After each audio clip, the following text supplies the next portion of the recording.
बिस्मिल्लाहिर्रहमानिर्रहीम। अस्सलाम वालेकुम प्यारी बहनों, कैसी हैं आप सब? उम्मीद करती हूँ सब खैर खैरियत से होंगी। मैं भी बिल्कुल खैरियत से हूँ। अल्लाह का लाख लाख शुक्र है कि जिसने जो है खाने के लिए अच्छा खाना दिया, पहनने के लिए अच्छे कपड़े पहन दिए और रहने के लिए अच्छी छत दे दी है। उसकी ज़ात का जितना शुक्र अदा करूँ उतना ही कम है। और हमें अल्लाह ताला का हर कीमत पर, हर वक्त, हर मोड़ पे शुक्र अदा करना चाहिए। कुछ लोग होते हैं जो नाशुक्रापन करते हैं। देखिए, मैंने अपनी ज़िंदगी में शुक्र को बहुत आज़माया है, बहुत ज़्यादा आज़माया है। मेरे ससुर कहा करते हैं कि जब भी कुछ भी मिले तो अल्लाह ताला का शुक्र अदा ज़रूर किया करें। और ये आदत मेरे ससुर में भी है कि वो खाना खा के भी कहते हैं कि या अल्लाह पाक तेरी ज़ात का लाख लाख शुक्र है जो तूने मुझे इस टाइम पे इतना अच्छा खाना दिया। चाहे वो दाल सब्ज़ी हो, चाहे वो गोश्त हो, जो कुछ भी हो, वो रब का शुक्र ज़रूर अदा करते हैं। हमारे सामने अदा करते हैं और बहुत ऊँची आवाज़ में दुआ करते हैं। तो उन्हीं से फिर ये आदत मुझ में भी आई है कि मैं अच्छा खाना खाऊँ, अच्छे कपड़े पहनूँ या अच्छी जगह पे जाऊँ, सुकून से सोऊँ, जिस समय कोई दर्द तकलीफ़ ना हो, तो मैं अपने रब का शुक्र अदा ज़रूर करती हूँ। देखिए, जब एक इंसान हमारी मदद करता है और हम उसका शुक्र अदा करते हैं, शुक्रिया अदा करते हैं, थैंक्स करते हैं, वो बहुत खुश होता है इंसान, ठीक है? और इसी तरह अल्लाह पाक ने तो हमें बेशुमार नेमतें दे रखी हैं, हम नाचीज़ बंदे हैं, हम कुछ नहीं कर सकते, उसके ग़ुलाम हैं, ठीक है?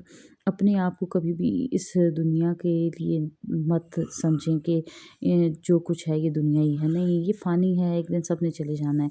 लेकिन ये है कि इस दुनिया में भी जीने के लिए जो है ना बेहतरीन सहारा यानी कि बच्चे, औला और शौहर और जीने के लिए खुशियाँ हों तो ये दुनिया का सफ़र ज़रा आसान हो जाता है। लेकिन अल्लाह का लाख शुक्र है जिसने इतना कुछ दिया है। मैं आपके साथ मोटिवेशनल वीडियो जो है शेयर करूँगी। कुकिंग भी होगी, साथ में रेसिपी भी होगी। तो आज की जो मेरी रेसिपी है वो आपने आगे जाके देख लेनी है। छोटी-सी है, ज़्यादा टाइम की नहीं है। मैं उसमें ब्रेड के गुलाब जामुन बनाऊँगी, तो वो आपने देखनी है। इसके अलावा आज जो मैं आपके साथ ना अपनी लाइफ़ स्टोरी शेयर करूँगी। मैंने सोचा है कि मैं काफ़ी ज़्यादा परेशान रहती थी, बहुत ज़्यादा।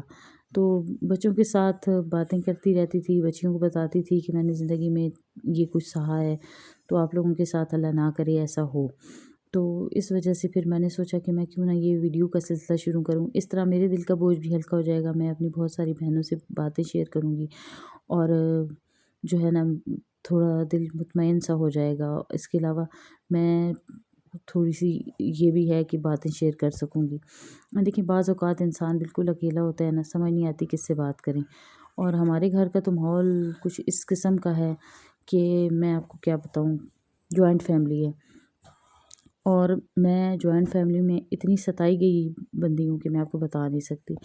जॉइंट फ़ैमिली के फ़ायदे भी होते हैं और नुकसानात भी होते हैं, लेकिन मुझे तो आज तक नुकसानात ही मिले हैं, फ़ायदा कोई नहीं मिला मुझे। देखिए, मेरे हस्बैंड जो हैं वो शुरू से ही अपने पेरेंट्स की, अपने भाइयों की बहुत इज़्ज़त करते हैं, बहुत रिस्पेक्ट करते हैं। मैं ये नहीं कहती कि बुरी बात है, नहीं करनी चाहिए।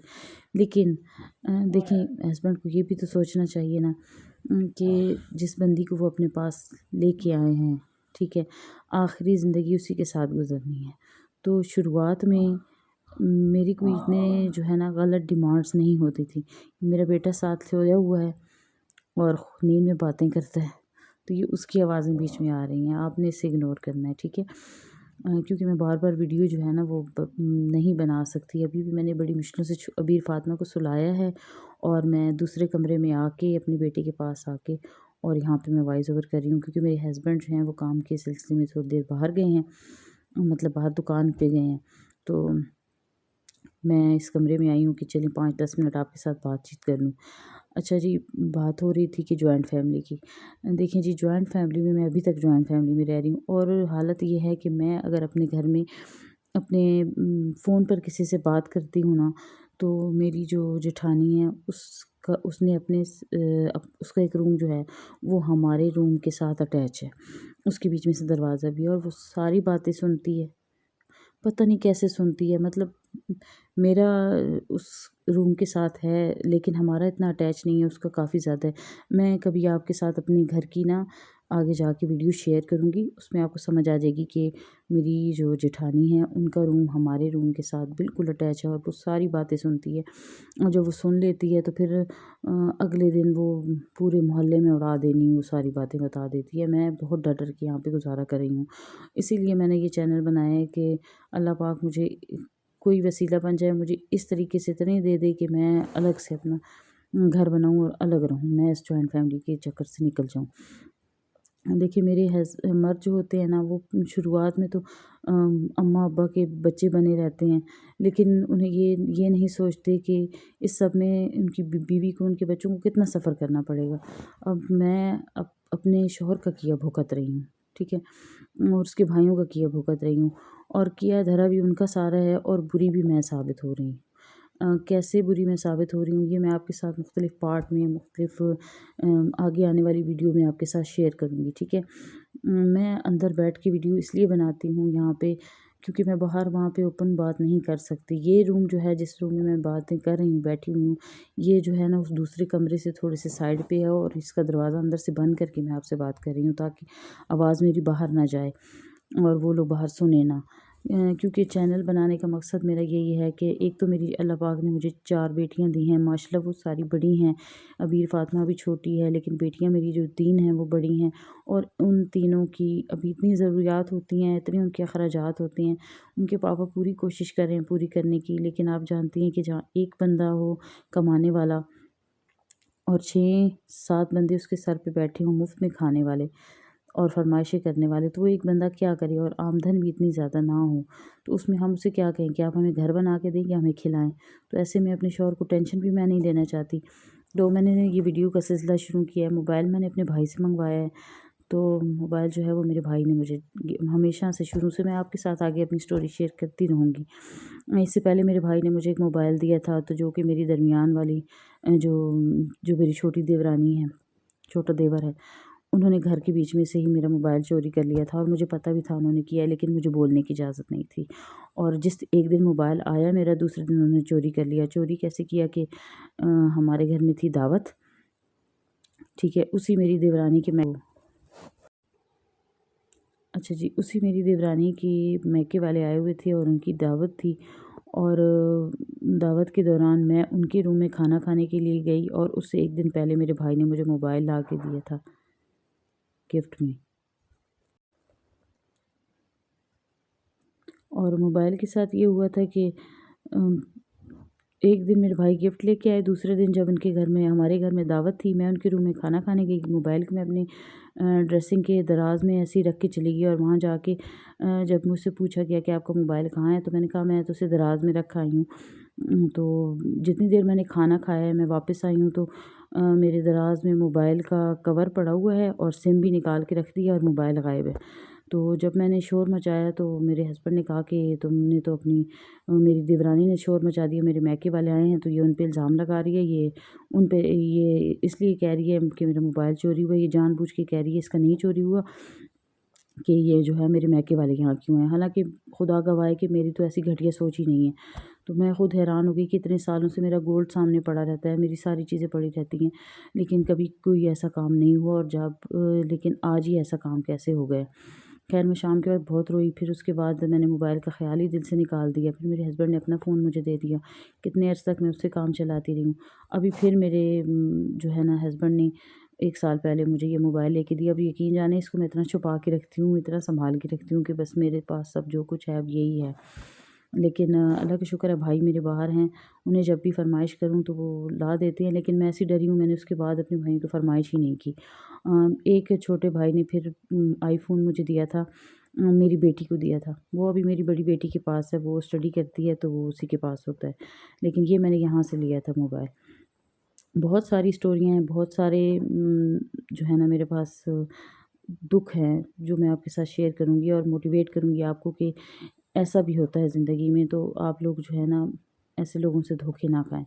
तो बस मेरी ये वीडियो इसी इसी तरह टॉपिक पे होगी। आप लोग ज़्यादा से ज़्यादा मेरी वीडियो को लाइक करें, शेयर करें और सब्सक्राइब करें। मैं इंशाल्लाह आपके साथ रोज़ाना एक न एक अपनी स्टोरी शेयर करूँगी, आपको मोटिवेट करूँगी। ठीक है जी, तो अभी चलते हैं किचन की तरफ और बनाते हैं अपनी रेसिपी को। अस्सलाम वालेकुम व्यूअर्स, कैसे हैं आप सब। उम्मीद करती हूँ खैरियत से होंगे। आज मैं आपके लिए लाई हूँ गुलाब जामुन की रेसिपी और ये गुलाब जामुन तैयार होंगी डबल रोटी से। ये बहुत मज़ेदार बनते हैं और बहुत जल्दी तैयार हो जाते हैं।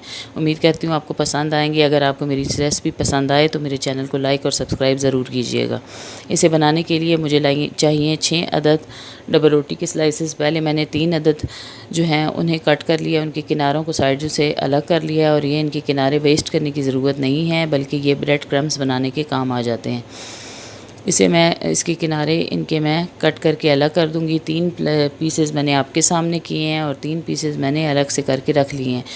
अलग से करके रखने का मकसद ये है कि टाइम की बचत हो, क्योंकि आजकल टाइम लोगों के पास ज़्यादा है नहीं, तो वो उन्हें क्विक रेसिपीज़ ज़्यादा पसंद है।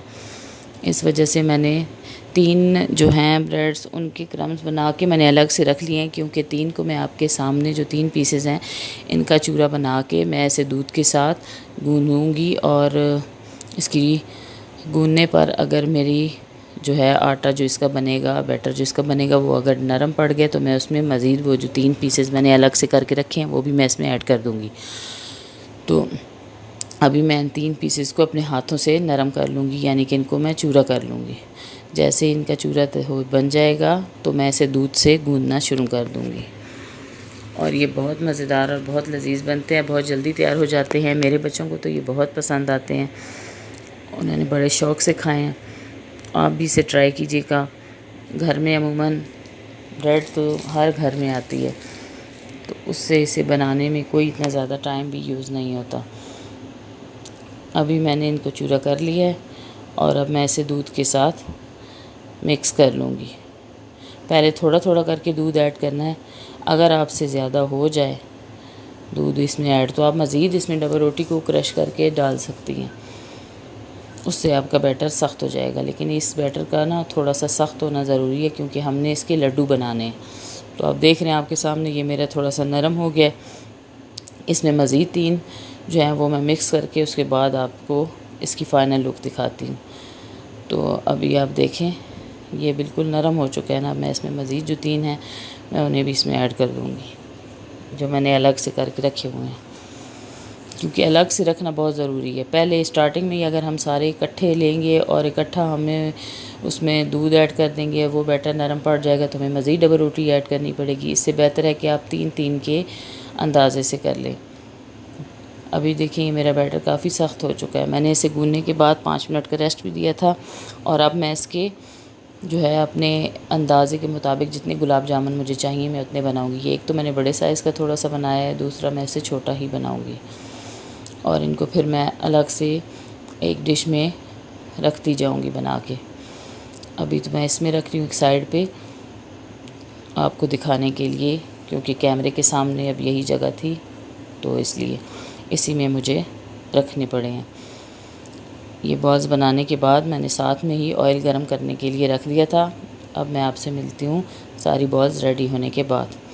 और ये देखें जी, वो मेरी बॉल्स सारी रेडी हो गई हैं, यानी कि गुलाब जामुन मैंने सारे बना के रख दिए थे और मेरा ऑयल नीम गरम है। और इसमें अब मैं अपने सारे गुलाब जामुन जो हैं वो ऐड करके इन्हें फ्राई करूँगी। और इन्हें इतना फ्राई करना है, वैसे तो ये पके हुए हैं, इन्हें ज़्यादा देर तक पकाने की ज़रूरत नहीं है। अब बेशक आप मीडियम आंच पे जो है इसे फ्राई कर सकती हैं। बस इसका कलर जो है वो उसका ख़्याल रखना है कि सबका कलर बराबर आना चाहिए, इक्वल आना चाहिए। जैसे ही मैंने इसमें ऐड करके अब इन्हें फ्राई करने के लिए छोड़ दिया। ज़्यादा चम्मच नहीं हिलाना, कहीं ये टूट ना जाएं। टूटते तो नहीं हैं, बड़े सख्त बनते हैं ये, तो खाने में सख्त नहीं होते, मतलब वैसे जब फ्राई हो जाते हैं ना तो ये नहीं टूटते। ठंडे ऑयल में नहीं डालना है इन्हें फ्राई करने के लिए, थोड़े से गर्म ऑयल में इन्हें डालना है।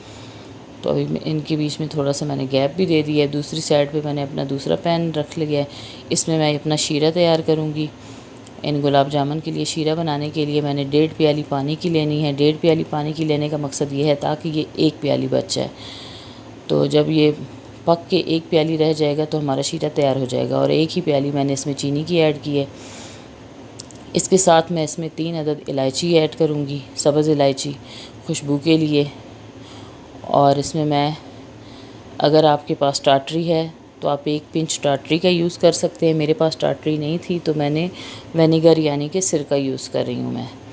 तो ये मैंने विनेगर के सिर्फ 2 ड्रॉप्स इसमें ऐड किए हैं। और इसके बाद मैं इसमें जो है वनीला एसेंस, आपके पास जो भी फ्लेवर हो आप वही थोड़ा सा ऐड कर सकते हैं, लेकिन मेरे पास केवड़ा था तो मैंने इसमें केवड़ा का सिर्फ 1 ड्रॉप यूज़ करना है। ये देखिए मैंने बिल्कुल 1 ड्रॉप यूज़ किया है इसमें। ये इसकी खुशबू को बढ़ाने के लिए है। अब जब तक मेरे जो हैं गुलाब जामुन वो अपना कलर चेंज करेंगे, एक साइड उनकी पक चुकी है, मैंने उनकी साइड को चेंज कर दिया है और दूसरी साइड पे मेरा शीरा बन रहा है। और ये देखें अभी मेरे गुलाब जामुन भी रेडी हो चुके हैं और मेरा शीरा भी जो है देखें 1.5 प्याली से 1 प्याली रह चुका है और शीरा मेरा 1 तार का बन चुका है। यहाँ पे आके मैं इसे चेक करूँगी। ये देखें ये हल्की हल्की सी इसमें चिप है, चिप यानी कि लेस बन रही है, इसका मतलब है हमारा शीरा बिल्कुल तैयार हो चुका है। अब मैं अपने शीरे को भी ठंडा कर लूँगी और गुलाब जामुन को निकाल के उन्हें भी ठंडा कर लूँगी। ये दोनों जब अच्छे तरीके से ठंडे हो जाएंगे तब मैं अपने शीरे में गुलाब जामुन को डिप करके आधे घंटे के लिए रख दूँगी और आधे घंटे के बाद फिर मैं उन्हें एक दूसरे बर्तन में जिसमें हमें कम शीरा चाहिए होगा निकाल के उसकी प्रेजेंटेशन करके आपको उसकी फ़ाइनल लुक दिखाऊँगी। अभी मैंने इन दोनों को अलग अलग रख के ठंडा करना है। ये गरम जो शीरा है उसमें गरम गुलाब जामुन को नहीं ऐड करना, इससे वो बहुत जल्द नरम पड़ जाते हैं और टूट जाते हैं, इसलिए ठंडा करना है दोनों को। और ये मेरी दोनों चीज़ें ठंडी हो चुकी हैं। अब मैं अपने शीरे में अपने गुलाब जामुन को ऐड कर दूँगी और मैं इसे तकरीबन 1 घंटे का रेस्ट दूँगी। 1 घंटे के बाद मैं इस शीरे में से अपने दूसरे बर्तन में अपने गुलाब जामुन को निकालूंगी। ये देखिए इसे अच्छे तरीके से मैंने शीरे में अच्छे तरीके से डिप कर दिया है ताकि ये शीरा गुलाब जामुन के अंदर जज़्ब हो जाए और मेरे गुलाब जामुन बिल्कुल मीठे बने, मज़ेदार। तो अभी मैं इसे तकरीबन 1 घंटे का रेस्ट दिया है। उसके बाद देख लिया आप मेरे गुलाब जामुन की फ़ाइनल लुक। ये बहुत मज़ेदार बने हैं और बहुत नरम तैयार हुए हैं। अगर आपको पसंद आए तो लाइक सब्सक्राइब ज़रूर कीजिएगा। अल्लाह हाफिज़।